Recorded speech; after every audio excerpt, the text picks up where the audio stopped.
Ibanez has raised the bar for 2019 with some seriously impressive new color schemes and body shapes, including some awesome new exotic woods and finishes we've never seen before.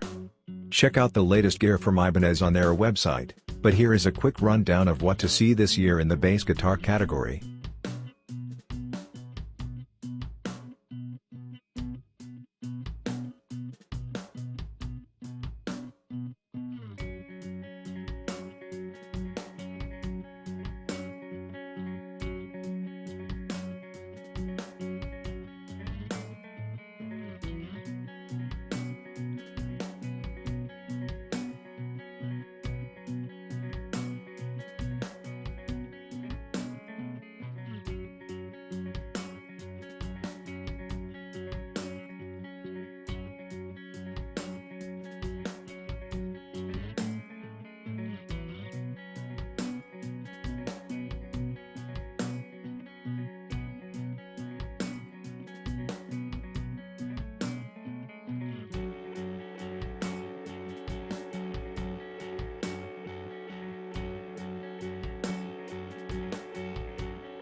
Schecter's gotten its 2019 off to an early start, unveiling a full lineup of 16 new guitars. 8 of the company's new models are part of its Reaper line, and feature exposed swamp ash curves with a vibrantly finished burl top. In addition, Nick Johnson, In This Moment's Chris Howarth and Randy Weitzel all have new signature models, with the latter two getting a new V each. You can check out a gallery featuring each of the new models below. For more info on all of the guitars, head on over to schecterguitars.com.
Guitar virtuoso Guthrie Govan has commented on Deep Purple legend Ritchie Blackmore calling Joe Satriani's playing too polished, telling Music Radar during a recent interview. "It amuses me that someone from that generation looks for the fastest, most technically proficient player so they can pick on him. And they always go for Joe Satriani, leaves me cold, etc. and he's the worst possible target because he's such a melodically aware player. Let's give Joe a break, he's a real musician, he's a real guitar player, he has a voice of his own and it's very human. But it puzzles me when people have to dismiss something largely because they can't do it, especially when back in the day they would have lapped up the air of mystery around them because they could do what most other guitar players couldn't, and maybe they miss that now." Ritchie Blackmore was asked in an interview with Guitar World magazine what he thought about Yngwie Malmsteen, as he often credits him as a big influence. "He's always been very nice to me, and I always get on very well with him. I don't understand him, though, his playing, what he wears. His movements are also a bit creepy. Normally you say, well, the guy's just an idiot. But, when you hear him play you think, this guy's no idiot. He knows what he's doing. He's got to calm down. He's not Paganini, though he thinks he is. When Yngwie can break all of his strings but one, and play the same piece on one string, then I'll be impressed. In 3 or 4 years, we'll probably hear some good stuff from him." He also gave his opinion on guitar tapping, and how he is happy to see the last of it. "Thank goodness it's come to an end. The first person I saw doing that hammer-on stuff was Harvey Mandel, at the Whiskey A Go-Go in '68. I thought what the hell is he doing? It was so funny, laughs. Jim Morrison was carried up because he was shouting abuse at the band. Jimi Hendrix was there. We were all getting drunk. Then Harvey Mandel starts doing this stuff, mimes tapping. What's he doing? Everybody was saying. Even the audience stopped dancing. Joe Satriani recently spoke about what it was like to replace Ritchie Blackmore in Deep Purple from 1993 and 94, admitting it was a bit of an intimidating gig. He said, "I did feel a bit like a rookie. I was just a couple of years into the sort of accidental career as an instrumentalist, and then all of a sudden I get this call to replace a legend. You can't replace somebody like Ritchie Blackmore. So I kind of knew it was gonna be a thankless job from the fans' point of view, who have already bought tickets to the shows. There was a level of uncomfortableness, but I think it was all in my head. I think anybody who walks out on stage knowing that they're not the guy that the audience knows and loves, that they're the replacement, they've got a little mental game they've got to play every night they're on stage. They have to kinda try not to think like the audience. But I couldn't help it. I was such a big fan of Deep Purple and such a great fan of Ritchie Blackmore. There was a lot of sort of internal battles going on where every time I go to play Smoke on the Water, I would just hear every single note in detail that Ritchie played and I kept thinking, why play it any different? That's perfect. But, of course, the guys in the band really wanted me to be Joe. They just kept saying, do whatever you want, Joe. We'd love to hear your style over this. Forget about Ritchie. And it was impossible for me because I grew up listening and trying to imitate Ritchie Blackmore, as any young kid my age would, growing up when I did. So the experience was exhilarating. It was super fun because I was so excited to play with a legendary band, still mildly starstruck, even though I got to know these guys very well." On Vancouver radio station CFOX, Metallica's Kirk Hammett spoke fairly candidly about his experience taking guitar lessons with Joe Satriani. It was actually very poignant, Hammett said of his first lesson with Satriani. "His first lesson to me was, learn your lesson. Don't waste your time, don't waste my time. I expect you to know everything that I gave you in a week's time."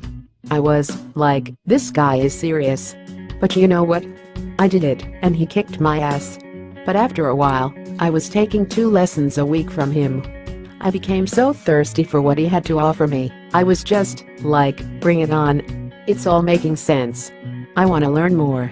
Hammett then discussed Satriani as a player, saying ever since I first met him, he's always played incredibly, with all the sounds and all the bar stuff and tapping and crazy licks that no one's ever played and still probably never plays. I mean, he's just such a unique individual as a musician. Joe Satriani commented on Ritchie Blackmore calling him a soulless, too polished player in an archived interview that was recently published out into the open. Joe Satriani said to Mitch Laffin, via Blabbermouth, "Well, it's unfortunate when somebody that you look up to has something negative to say about you. So that part will always hurt. I wouldn't hide my feelings about that. I get criticized on both sides of the fence for the opposite offenses. And I don't quite understand it other than most of the time, when someone has criticism, it's because they're challenged and they feel that they have to strike out. So I get it, I understand why he would have to say something negative. I can kind of laugh at it because I'm not like that myself. I tend to just look at the positive of another musician and focus on that." This is what Ritchie Blackmore said about Joe Satriani. To me, listen to Joe Satriani, he is a brilliant player. But I never really hear him searching for notes. I never hear him playing maybe a wrong note. Jimi Hendrix used to play lots of wrong notes because he was searching all the time. Where the hell is that correct note? And when he did find that right note, wow, that was incredible. But if you're always playing the correct notes, there's something wrong. You're not searching, you're not reaching for anything. But that's not to say that he is a very brilliant player, same as Steve Morse, fantastic player. I'm just glad they found a guitar player to carry on, because I thought I was going to be shackled to this band for the rest of my life. You know, it was like a ball and chain thing. And luckily they said, "Oh, we found someone. Thank God I can get out." You know, I think that I haven't listened much. I just know that Joe Satriani and Steve Morse are brilliant players, and I remember Steve Morse with the Dixie Dregs, fantastic stuff. I think what you mean maybe that certain people play from the heart and other people play from the head. I prefer a heart player. I prefer someone like a blues player with the guy that plays Jeff Healey. Jeff Healey, I think, is tremendous. I think the John Mayall guy is great too. People like that I prefer. If I hear someone really technical and running up and down the fingerboard, I can hear that for a couple of minutes. Then I start to get kind of bored and I'm thinking of other things, like playing football or something. But I do like to hear someone reaching for something, you know, not quite making it, and sometimes they do make it, and they're very polished. Like with Joe Satriani, it's a very polished player, almost too polished. That's what worries me sometimes.